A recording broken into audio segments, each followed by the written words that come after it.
একটা হচ্ছে ফ্যাসিস্ট আওয়ামী লীগ, তাদের ব্যাপারে আমাদের সবসময় এক থাকতে হবে। আরেকটা হচ্ছে আধিপত্যবাদ, যেটা আমাদের জাতীয় চ্যালেঞ্জ একদম বাংলাদেশের জন্মের পর থেকে।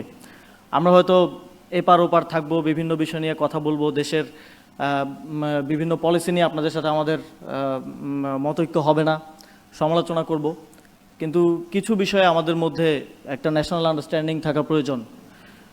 সেখানে একটা হচ্ছে ফ্যাসিস্ট আওয়ামী লীগ, তাদের ব্যাপারে আমাদের সবসময় এক থাকতে হবে। আরেকটা হচ্ছে আধিপত্যবাদ, যেটা আমাদের জাতীয় চ্যালেঞ্জ একদম বাংলাদেশের জন্মের পর থেকে। তার বিষয়ে আমাদের এক পাশে এক কাতারে সবসময় থাকতে হবে। তো এখনও আমাদের এখানে সরকার দলের সংসদ সদস্যরা আছেন, তাদের কাছে আমাদের এই অনুরোধটা থাকবে যেন আমরা সবসময় এই দুটি বিষয়ে এবং জাতীয় স্বার্থে এক জায়গায় থাকতে পারি। এবং আমাদের এখানে আমাদের একজন সম্মানিত শহীদের পিতা কথা বলেছেন, জুলাই গণঅভ্যুত্থানে যারা শহীদ হয়েছেন, যারা জীবন দিয়েছেন, তারা একটা সুন্দর বাংলাদেশের জন্য, নতুন বাংলাদেশের স্বপ্ন নিয়ে জীবন দিয়েছেন।